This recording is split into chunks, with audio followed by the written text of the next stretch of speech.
Hello and welcome to the third take of the introduction to episode 121 of the Strip Poker Night at the Inventory Podcast.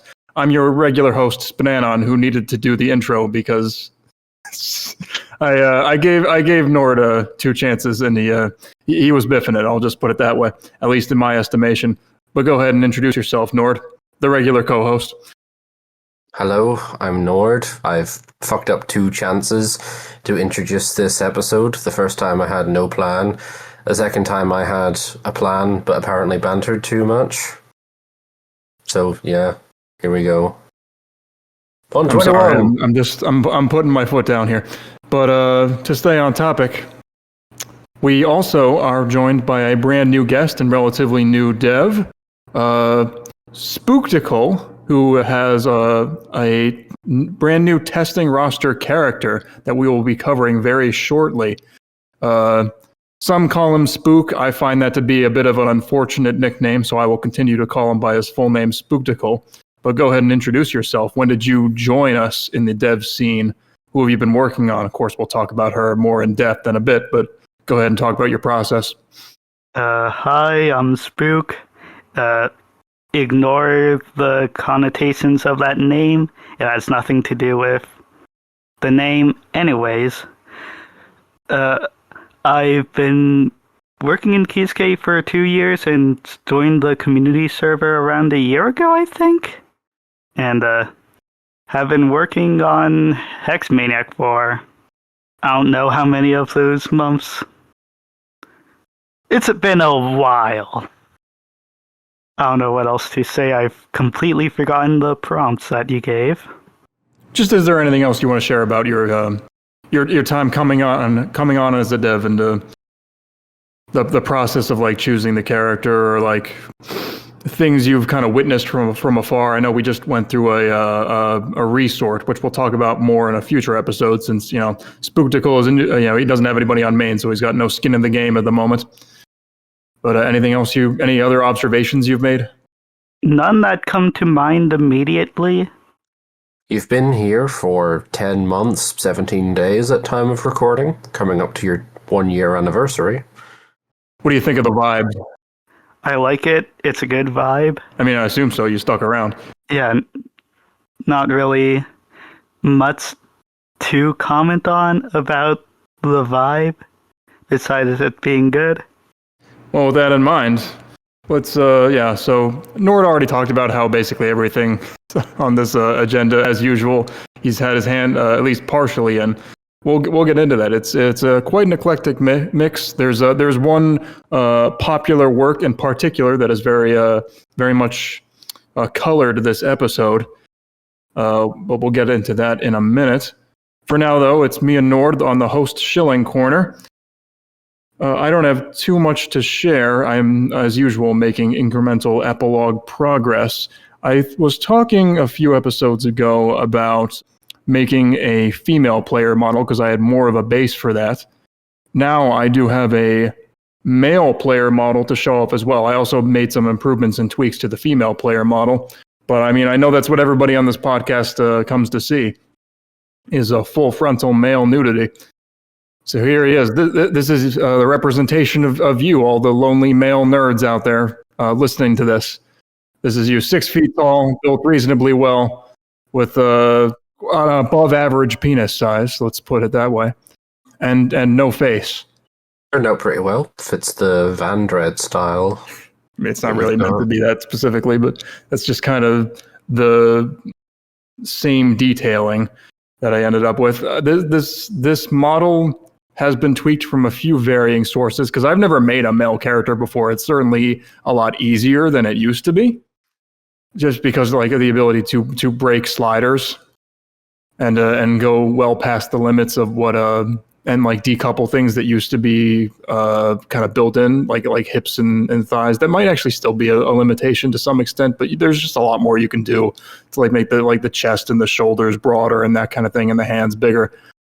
You can kind of see the technological divide with like older models like Arash we covered a little while ago, and how his hands are kind of small for a man, but because we just didn't have that easy technology at the time. But yeah, this is So it wasn't really like scaled off of anything in particular, but this male model should be, I did reference it, it should be about 6 feet tall. I think I may have said that already, but this front facing one was heavily adapted from like something Phonebox gave me. Phonebox has contributed to some of Maya's sprites, like alt skins and things, and as well as many other things. And this back one, Nord, you had a hand in this as well. Though the base for this was it's a heavily modified version of Zeke from behind. That man ass and all the shading along his back. Very muscular. We at the Strip Poker Night, the Inventory Podcast community, we all have muscular backs like this. What do you think? Turned out pretty well, yeah. Spooktacle, I know you gave some advice as well. I was posting this in the Epilogues chat.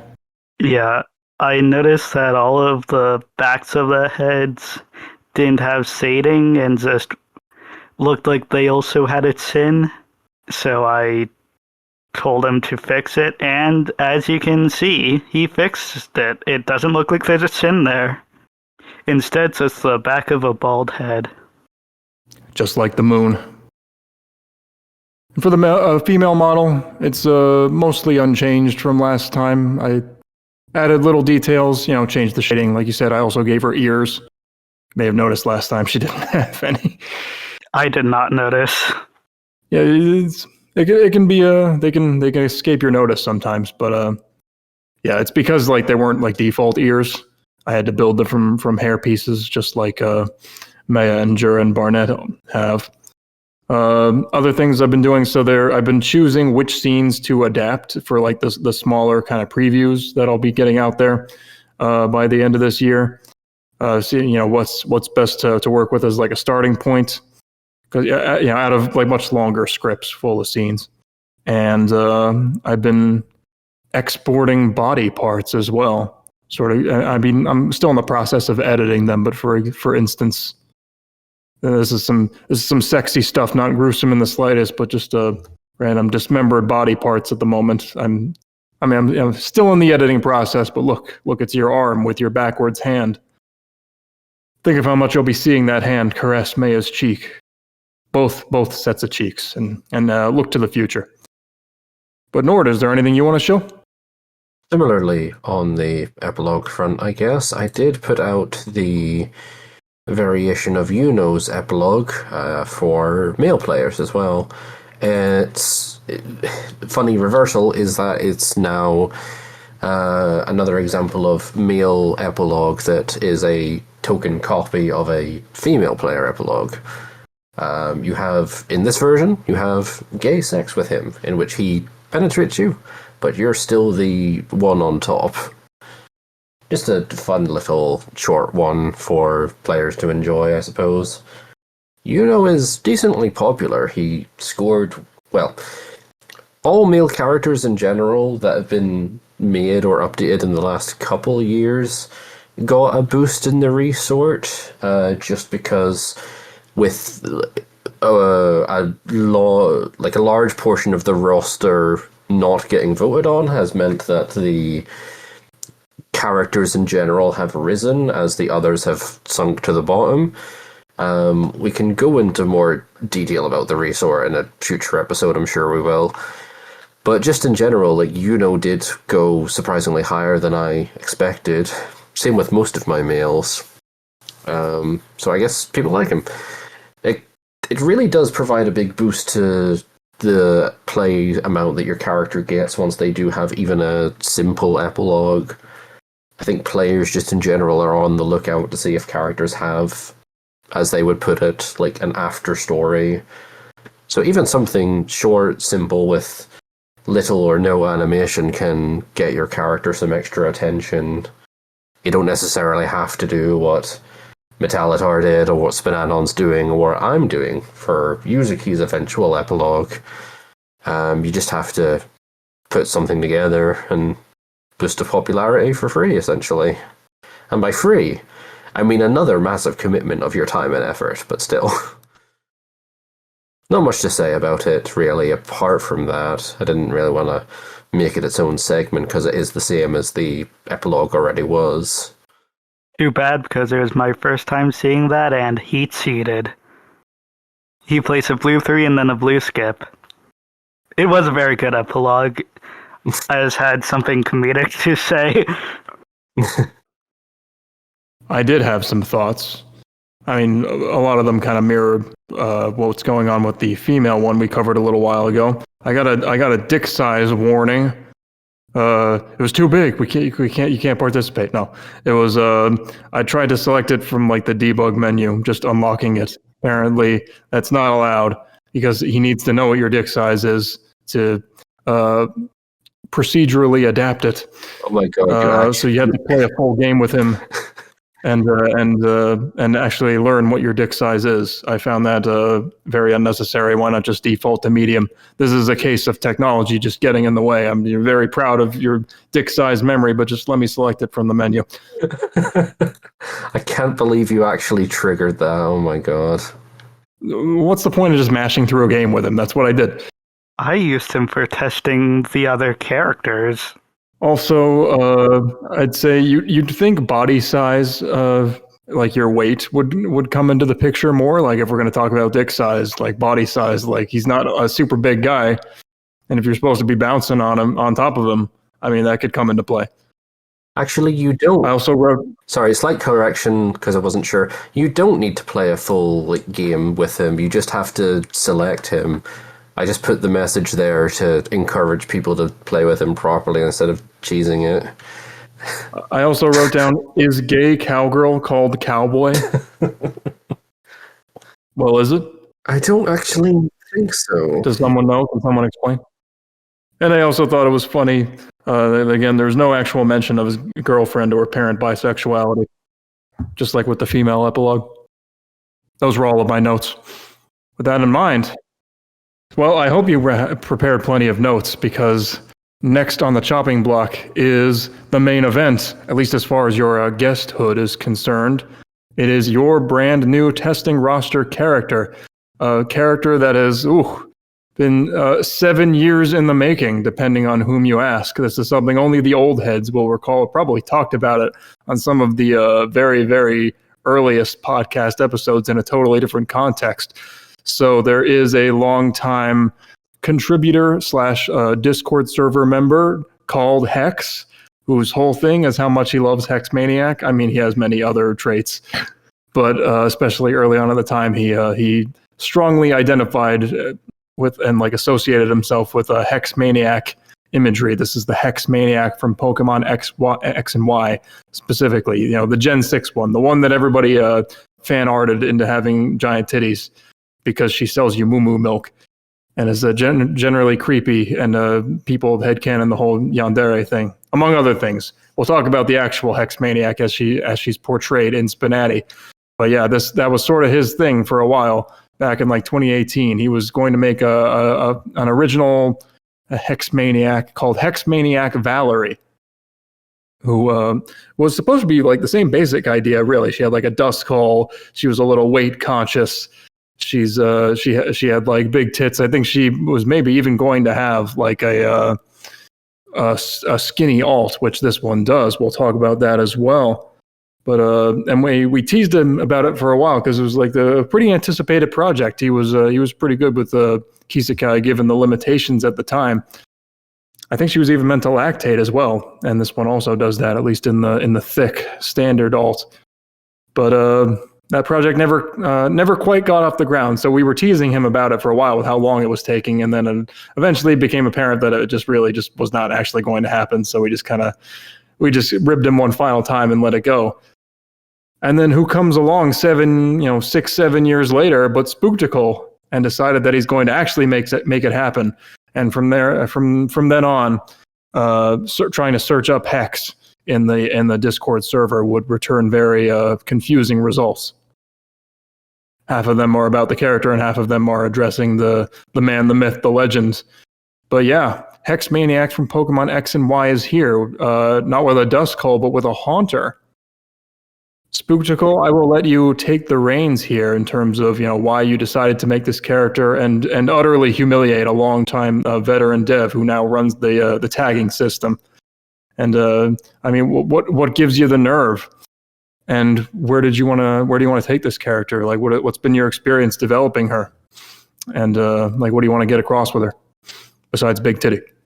I started writing her when I was in a very poor mental state due to life, and honestly, that might sow at least a bit. But I did not know that Hex had all that history with Hex. God, this is gonna be. I did not know that Hex, the tagger, had that much history with trying to make Hex the character in SPNatI. And apparently we had a lot of similar ideas. Although, unlike him, I will probably never put Hex Maniac in a cow outfit because I dislike that. What made you choose her as your first project specifically, as opposed to the other variety of projects that you've already sort of lined up for yourself as potential future characters? Technically, she's my second project. My first one was Zinnia from Omega Ruby Alpha Sapphire, but I did not feel confident writing. I still don't feel confident writing, but Hex Maniac, I can see a lot more of myself in, and especially at the time, and so I was able to put her together, especially since she, while having a strong personality, doesn't have specific lore, doesn't have explicit siblings besides the fact that if you put a Hex Maniac and a Fairy Tale Girl in a double battle, they become known as mysterious sisters. Which is why SPNatI Hex Maniac has a sister. You've certainly advanced a lot in terms of, I will say, both art and dialogue in a relatively short amount of time. You have seemed eager to get feedback and have responded well to it from what I've seen through all the stages of development so far. Are you a masochist like the rest of us? Do you enjoy Kisake? Yes. I also am a hairpiece user. Nomlet has infected me into the cult. I was a hairpiece user before I was a SPNatI dev. Something that will sound utterly unhinged to anyone who doesn't know how the Kisake program works. Are there any other creative choices you made with her that you think people might not understand, or that you're especially fond of, that you want to put out there before we start talking about her? Or like critiquing her? I feel like the ghost yapping will come up, so I'm not going to specifically mention that. I mean, I did. Oh well. Haunter is very fun to animate, and I am pretty sure that comes through. I like animating. I could tell. I mean, we'll definitely get into that. But if that'll do it for your introduction, then we can certainly have Nord take it away with his thoughts after playing with the character. Luckily, he played with the stick alt, which again, I'll reiterate, she has 2 different evergreen skins that you can use. There's like sort of the fanon thick one with the giant milky titties, and then there's the more on-model game version where she's pretty much flat as a board and thin as a pencil. You know, she's not getting much nutrition in her cobwebbed basement. I have actually played with both versions of Hex Maniac you can currently play with. I would have thought... I was saying that because I've at the moment I've only played with the normal skin. But yeah, go ahead. Yeah. I did replay with the chubby one because I figured there may have been more updates to her since she initially dropped. I do see some alterations have been done to some of her late game features. Overall, I would also have thoughts about her sleepover outfit, but I'm going to save that for a future recording. But in terms of just her base costumes, she's very cute, very fun. Hunter is like a neat addition, and I feel like is a bit more recognizable, and you can do a bit more with him than having Duskull or Dusclops. I think so. There's this old meme that like went around, which is like the two versions of Hex Maniac. The canon one, which is like, do you want to look at my collection of skulls? And then another one, which is, do you want to see me lactate? And of course, you have done what a lot of people, when that was posted, dubbed as like the best fusion of the two, which is, want to look at my skull collection while I lactate. Which I think is like the funniest way I can sum up what you get out of her like extra thick costume, her default one. I think it was a good idea to make that one the default because it's the most different. Like, we don't have a lot of chubby characters in the game, so it's the most different body type. And of course, during her forfeit, she starts spontaneously lactating. So that's the different thing that's in the default that is more interesting. In terms of being a Pokemon character, she doesn't have as many Pokemon puns or references as you might expect. And I think that's a good thing, because the way I've approached the 3 odd Pokemon characters I've written is to treat them like a real person who just happens to be unusual in that they're from the Pokemon universe, right? So I think you struck a good balance with that in terms of her actual just generic and potentially filtered dialogue. Although a lot of your filtered dialogue, as you did mention, she has yapping, which is just her info dumping about a given Pokemon. This was quite a bit more extreme in her more early updates, and you have been steadily toning it down and refining it over time. There was pushback against her doing this in general. I think you're striking a good balance now with that. I did help you out with a bit of custom style to make it so that her yapping visibly trails off as it goes behind her.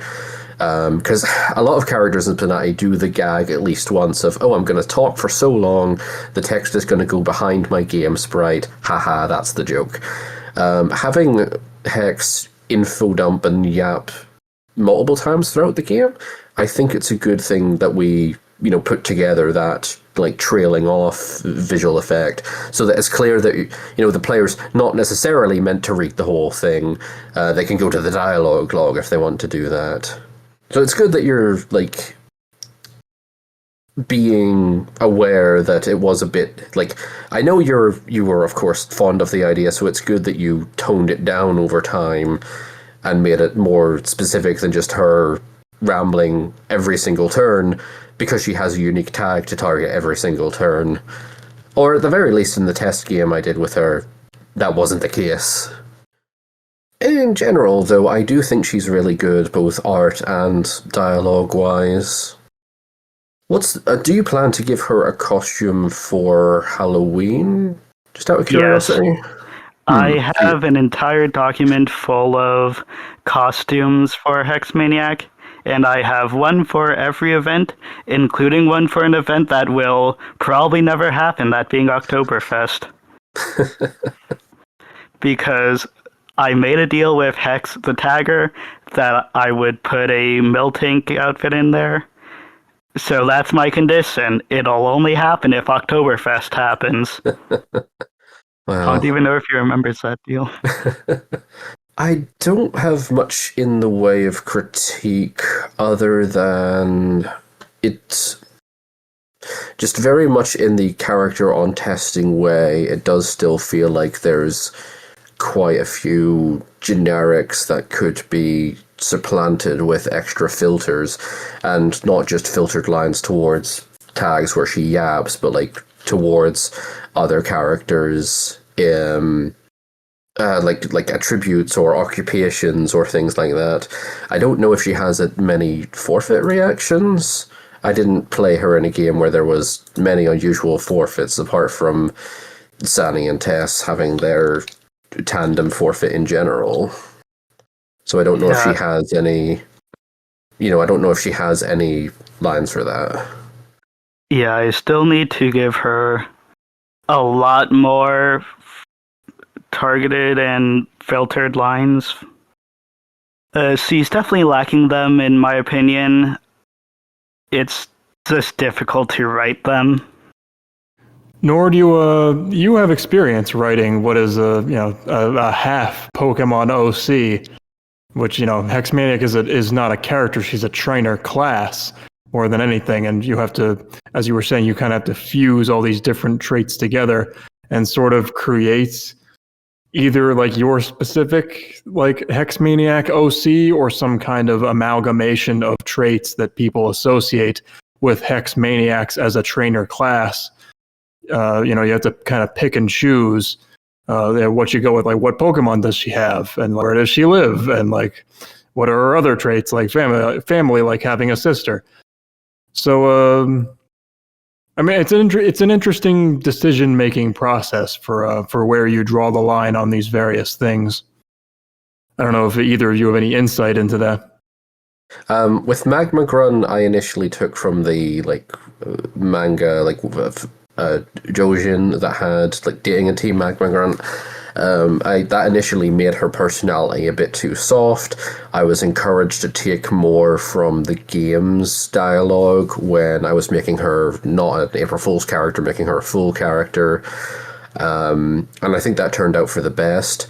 I literally just got a text dump of like Pokemon Emerald and I think from Omega Ruby, and basically just tried to get the voice from that. Luckily, there was like at least one Tumblr blog that had like an affectionate screen caps of the Magma Grunts.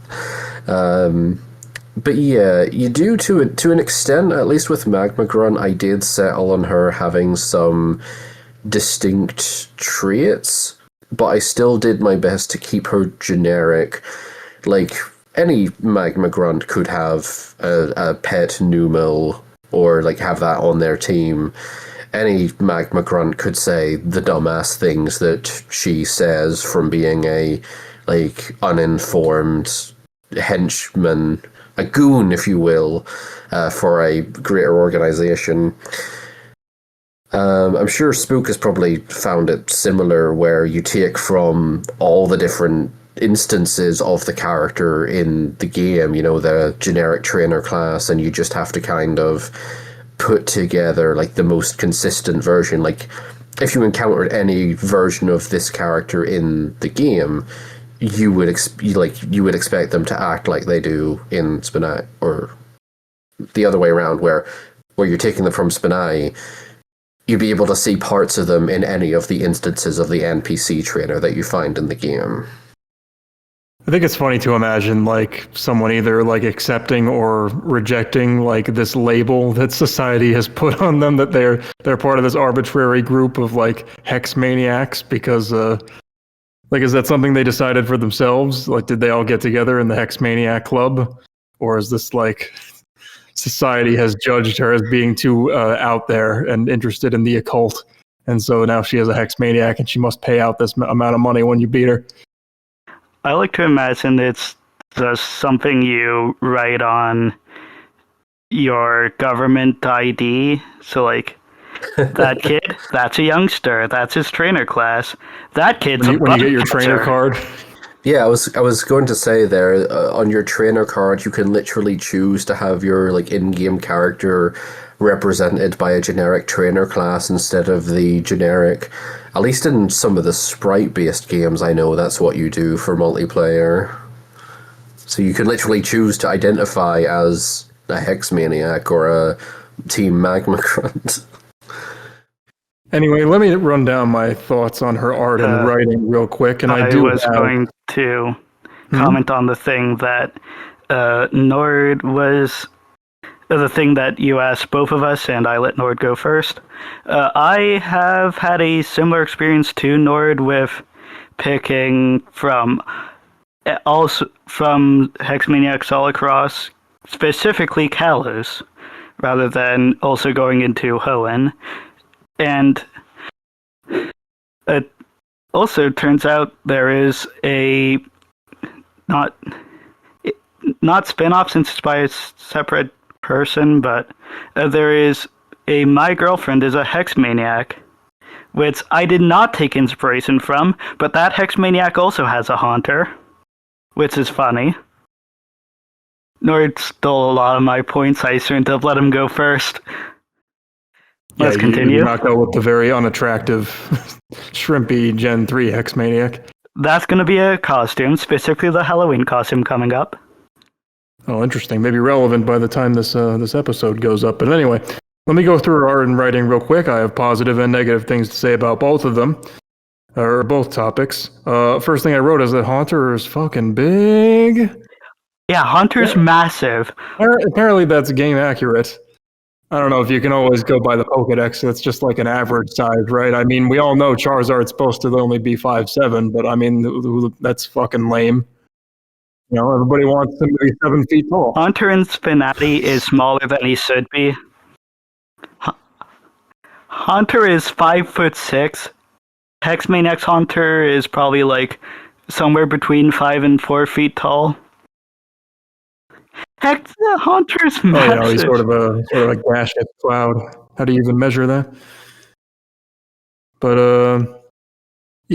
as you were saying before, she has a lot of animation and a lot of very, very custom drawn, very polished assets. You can tell just looking at Haunter's hands, for instance, her hair. So Haunter, his grabby hands, even her face and eyes, the shading that goes over, you know, like the shadows that her bangs are casting in her eyes and her swirly eyes.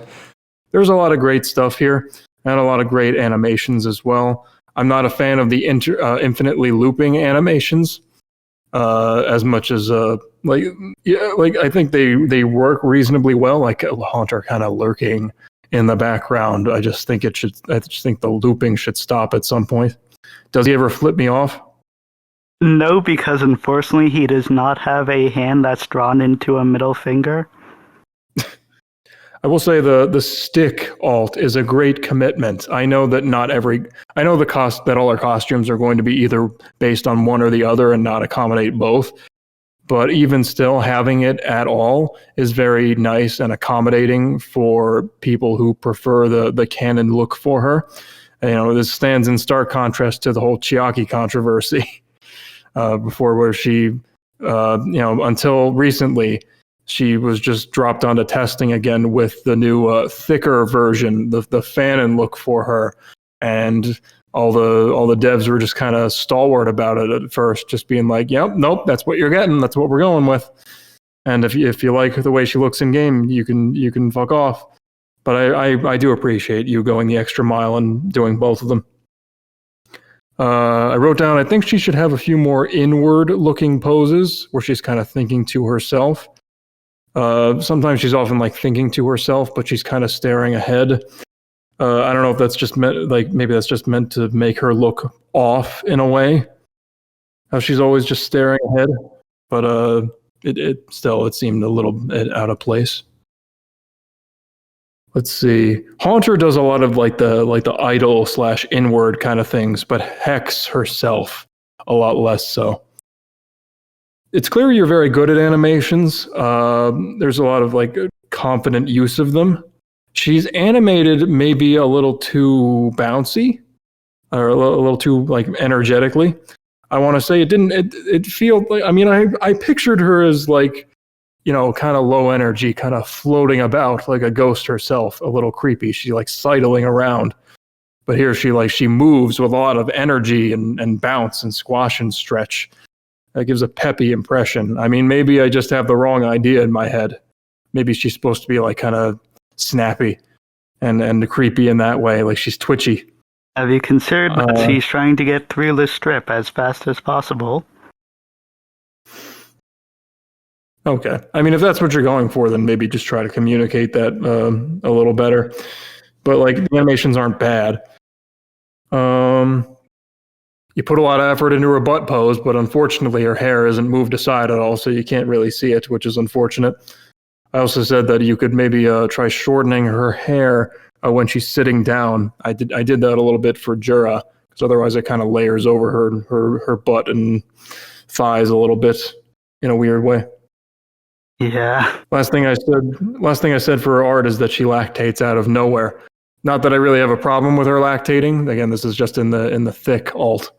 but it does kind of come out of nowhere. I feel like she didn't say much about it beforehand or during. Yeah, I should probably give her a line like, why now when it starts? Or So onto the writing side. I think I have a bit more critique here. There was stuff I liked. I mean, right off the bat, she felt very perceptive. She was talking about like a very specific game states or in like the lineups of like table mates that she had, like the combinations of tags. I noticed it right away because she was commenting on like how many people were joining as I was picking characters. And you strike me as one of those writers, kind of like Lil David, who definitely likes making their characters very perceptive of what's going on around them. And that's an approach I personally don't care about pursuing, but I get the appeal and why you would enjoy finding those niche states to comment on. She had very simple / muted lines early on where she felt very distant and creepy, which is appropriate. But on the whole, I think like I was kind of waiting for her dialogue to expand and for me to learn more about her, and I feel like I never did in a lot of ways. Like I was wondering, does she have any more Pokemon? I asked you about that at the targeting event we did recently. It turns out she doesn't, but I didn't learn that from playing with her, that she only has Haunter, or like how she feels about, like, does she want to evolve Haunter, for instance? Because most NPCs in the games have very few Pokemon. She talks about like the occult sometimes and how she has foresight for what, or she predicted that something was like the game was going to turn out a certain way. I think if you could do a lot more with that, where she's kind of commenting on the game, but you also learn more about how she passes the time and what she's actually interested in beyond vague ghosts. And I like the stammering reactions she has to a lot of like the later game stuff. The nudity reveals, but in a lot of like the hand lines, a lot of like the cases where things need to be filled out, she could use a lot more meat on the bone there. Or to use another food metaphor, she was a lot of icing and not so much cake.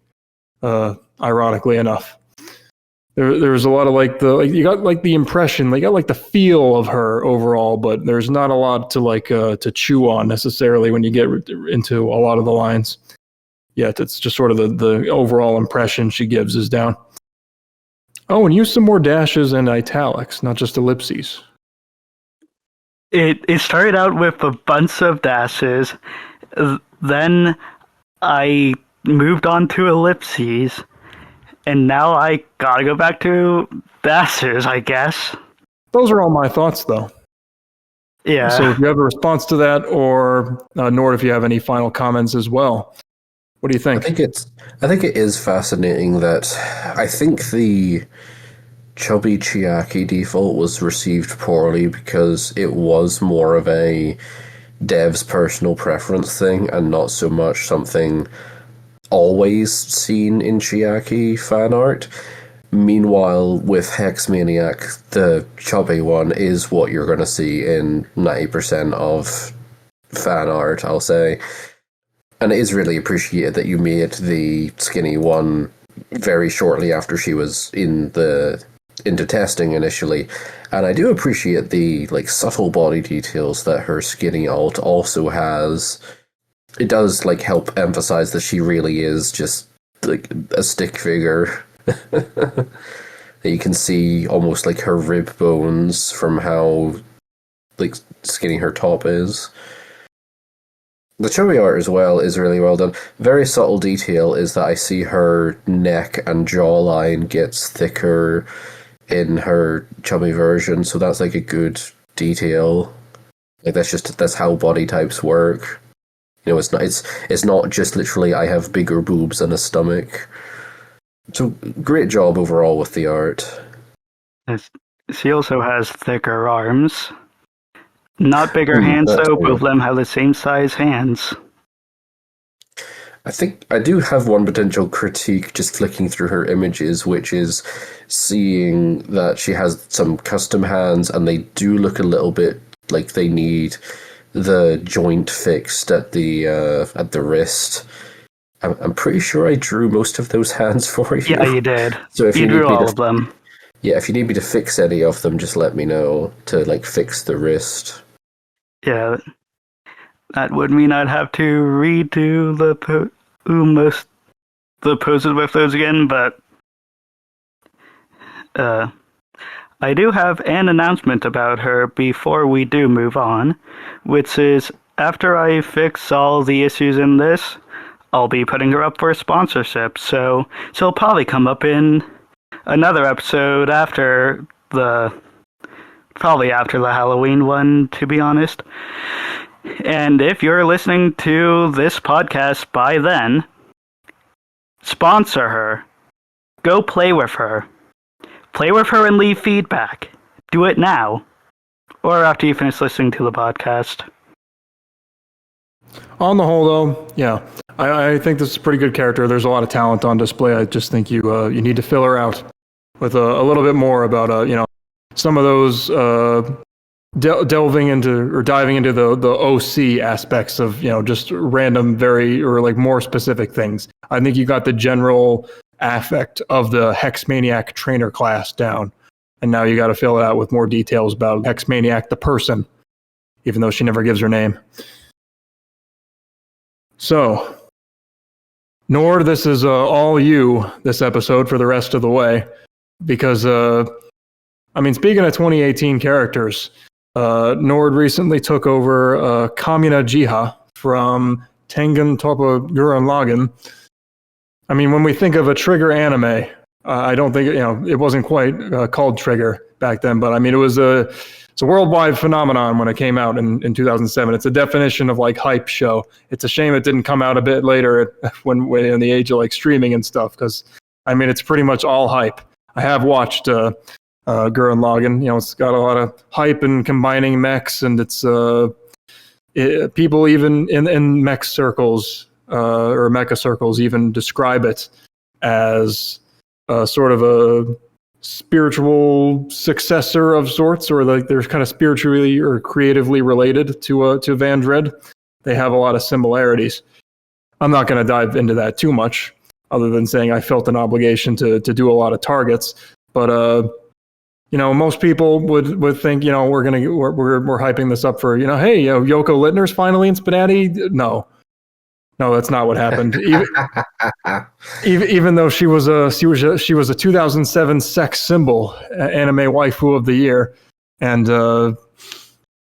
there's even like a default Kisekai assets of Yoko in various forms. But what Nord did this year is to take the original 2018, I want to say, Kamina, and refurbish him completely with all the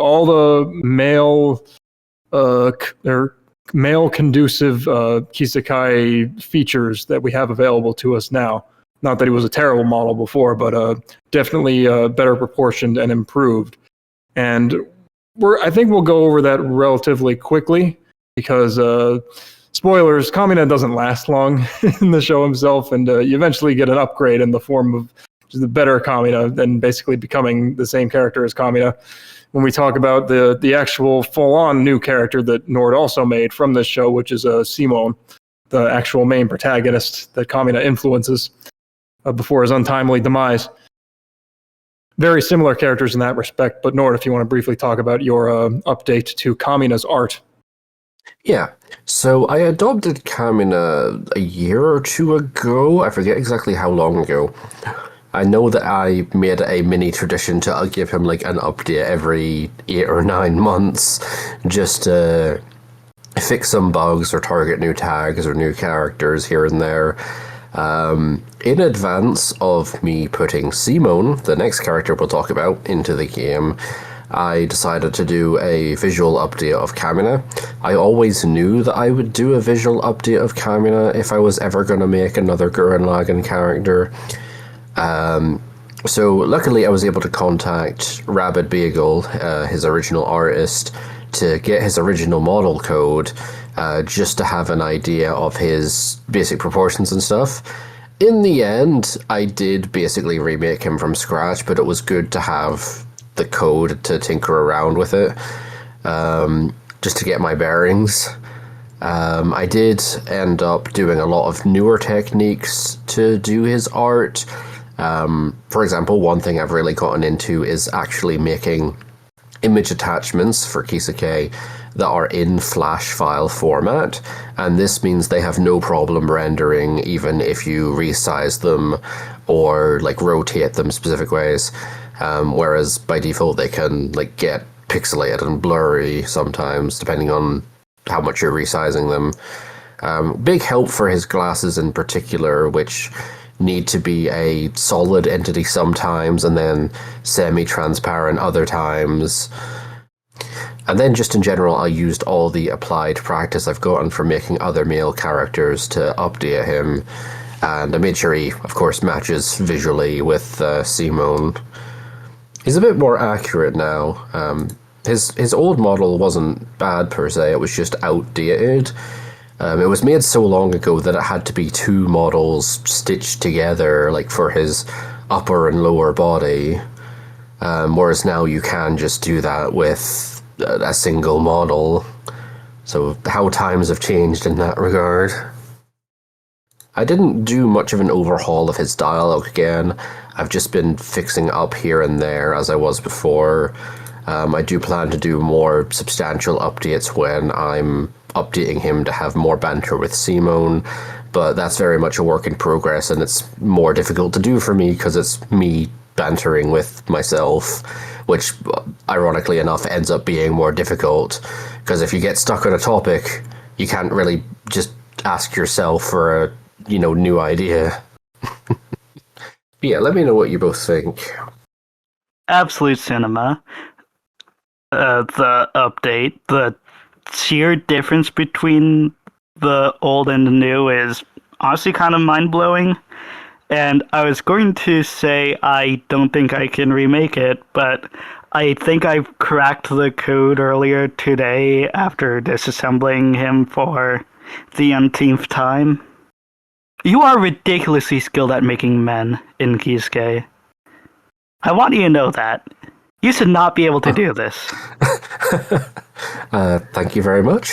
Also, unfortunately, due to his cape no longer being on fire, you might need to redo banter, at least the start of banter with Hanako.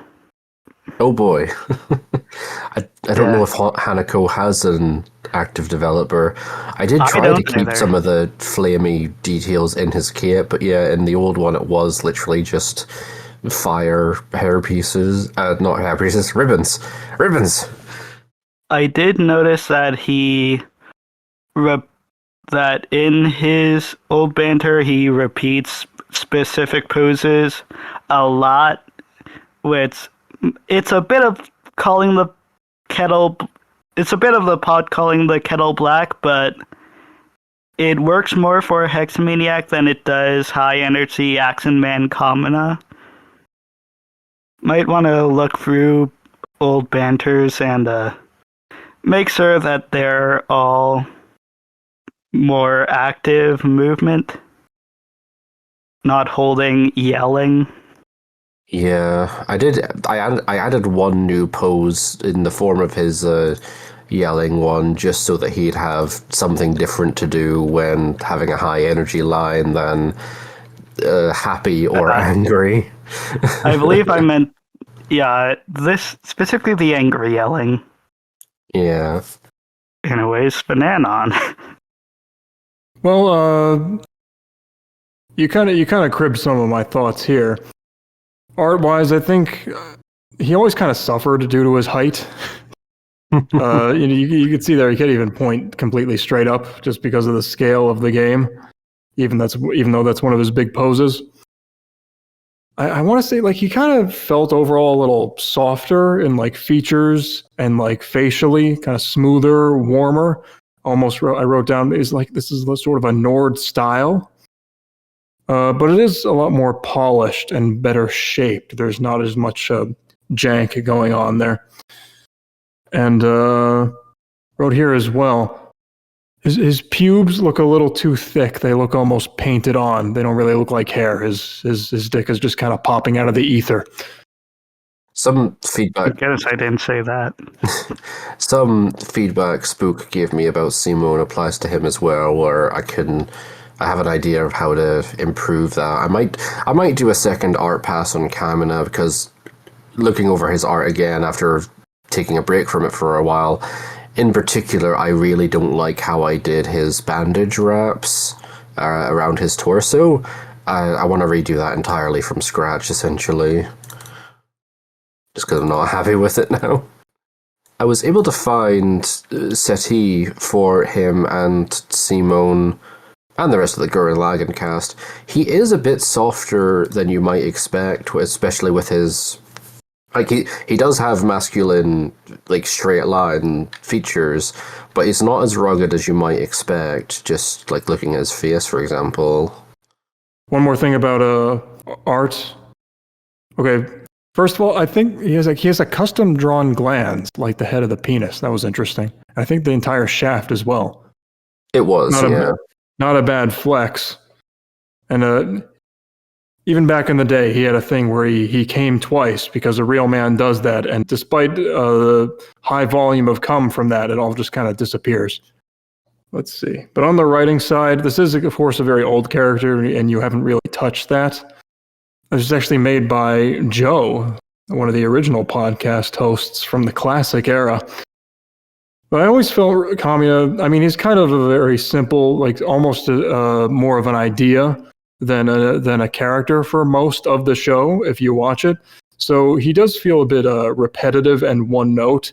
He's kind of hard to contain, and kind of like a wind-up doll at times, where he just talks about being like a real man and kicking logic to the curb and putting everything out there.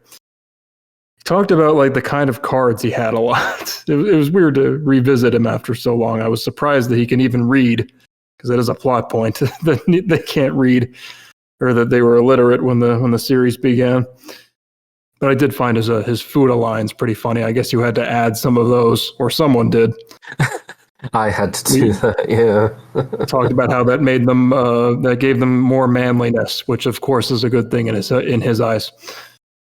He was so manly that when he finally kissed a girl, he then fucking died immediately, just by touching her.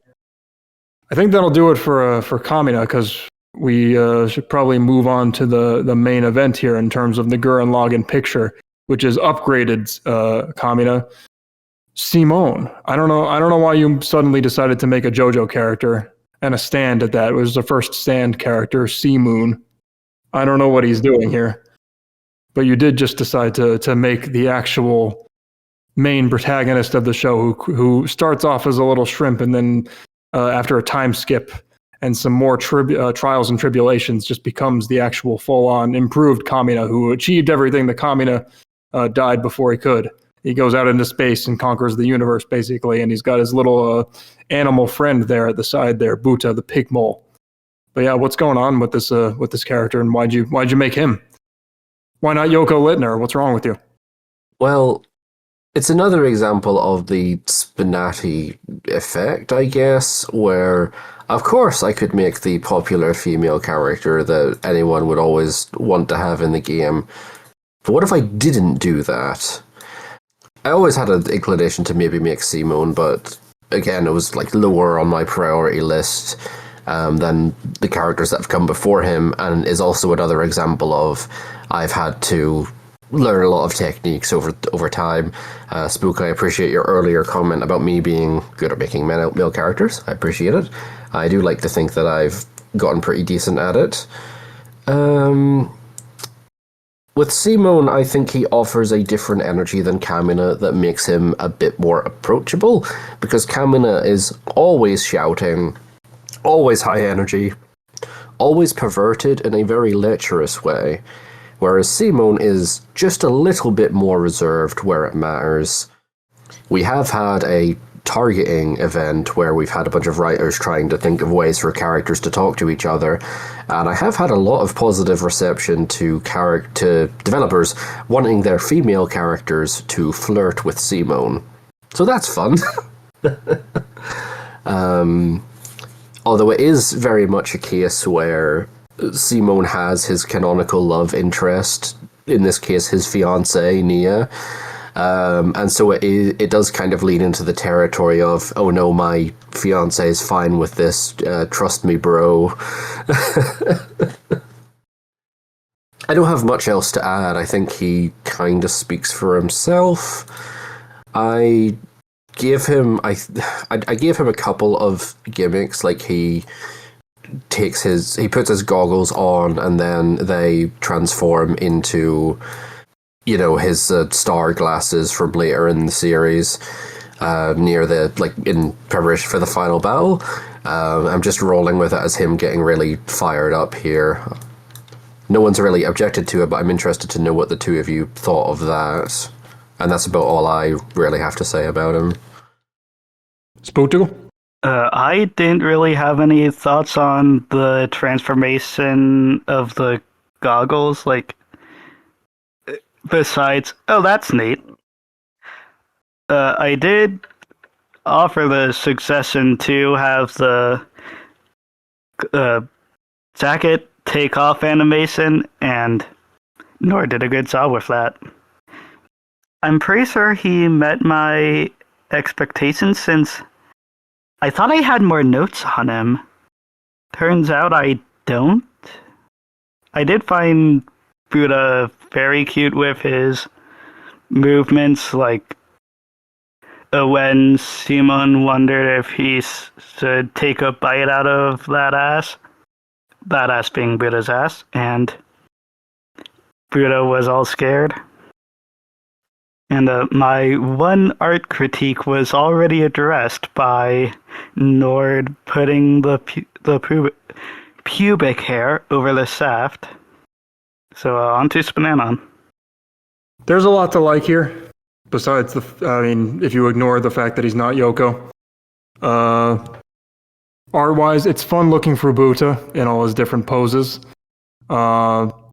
But my main critique, I think, was that he needed to look inward /at Buta. I think kind of like Hex, actually. There's too many poses where he's supposed to be, talking to himself, and he just stares ahead. I feel like a lot of characters make this mistake, and I'm not sure why. Maybe it's just hard to pose the eyes. He undresses to impress, I wrote. It was appropriately flamboyant for Gurren Lagann, at least the early, the big strips to make a first impression, when he takes off his coat. And there's a whole custom drawn asset of it, him flinging it across his body, and the animation plays. The Buta line work / image quality is not quite as high as Simon's is, and I do find that noticeable. Maybe you could sharpen that somehow. But yeah, not as high res. This feels like, I feel like there's sort of a core conceit to a lot of your characters, Nord, in terms of what you wanted to explore or get across, like a game mechanic or some other premise. This feels maybe like your animations character. I don't know if that's true or not, or if there's any motivation behind that, if so. Not particularly. I just got inspired by Spook doing animations for Hex Maniac and took a suggestion on board for some of the stuff. I know I got a feedback report probably from him, but maybe from you, saying that Buta should hop when the coat is taken off. Yeah, I figured it was you. Well, you two have hit it off for sure, so I guess your work is kind of bleeding into each other. Buta leaves when he gets naked, as a lot of companions do. Pure and Barnett don't give a fuck. They show up, barely have any kind of reaction to the main character of the two being fully naked. And Buta's not even he's not even really sapient. He doesn't have a human personality the way they do. So I guess he's the type where he wouldn't like if his dog saw him naked or anything. I just think that contrast is funny. Where just Barnett, for instance, just has no reaction to walking fully naked. She's just bantering with her like usual. Even when he's masturbating, he often looks ahead. Again, I guess that kind of makes sense. He's always charging forward, his whole drill motif, but it just seems strange. And you resisted the urge to give him a giant penis. You think if anyone, the whole bombastic main character with all these incredible spectacles of scenes and monologues and things, and a drill motif would have a giant penis. You think that'd be the standard porn thing to do, but it's very understated, actually. Dare I say it, even small, even by normal standards, and a little thin. Kamina was supposed to have the larger one maintained from his previous art. Simone, I had a weird logic to it where I deliberately gave him a medium one, but his finishing pose reveals a lot more volume than is maybe the player was expecting. That's Simone. He's got hidden depths, or hidden volume in this case, despite his average size. But writing-wise, like the show, he ends up being a more grounded and more rounded version of Kamina. You know, he has a bit more going on and a bit more humility, and his doubts are a little more clear. At the same time, though, like Kamina, he can be kind of one note at times about always being motivational and striking out ahead and doing your best and challenging the impossible.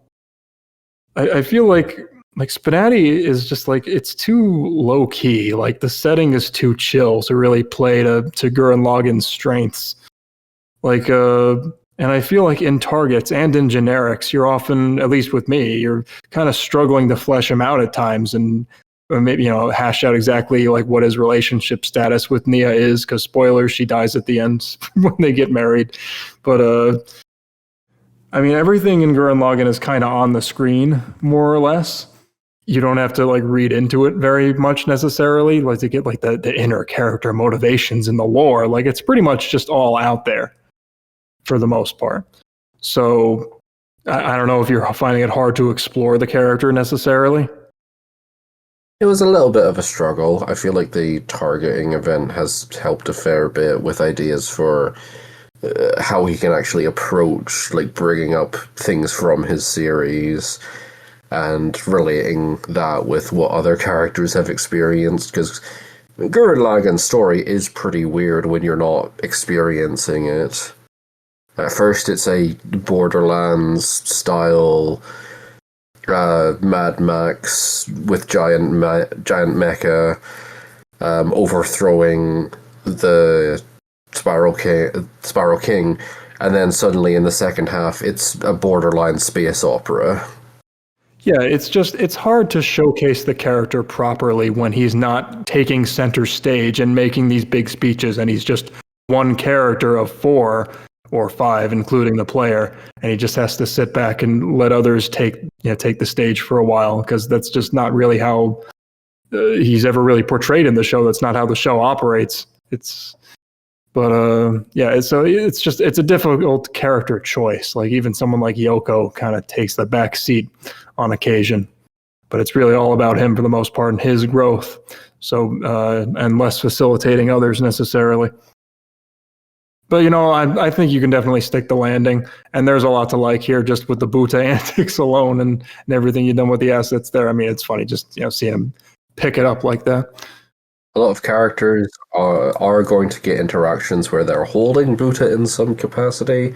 Mostly between their boobs. Exactly. Like with Vanessa. But I definitely want to do more with Maya and Jura to him specifically, because there are so many broad similarities in the show or between their shows. Space operas combining mecha and conquering the impossible, and vague plot energy that powers the protagonists to victory by gritting their teeth. So, but I mean, there is a lot to like here, and I'm interested to see how you'll iron out and expand this character. But yeah, any final thoughts on any of these projects? I think I've said what I can. Spook. I'm debating Shilling again. Go play with Hex Maniac. Do it now. You'll get the chance to shill in the next episode. But yeah, I think that's going to wrap it up. So thanks for listening. Thanks for coming on, Nord. Thanks for coming on, Spooktacle. We'll have you on for next episode as well. And Nord, you biffed the intro, but do you want to do any kind of outro? Or will that suffice? At the beginning of the show, you made reference to, Nord, as you mentioned, you are involved with all the things here. That was from one of the intro takes that I completely biffed, so if that doesn't make it in, there'll be zero context for that. Looks like I biffed it too. Good night, everybody.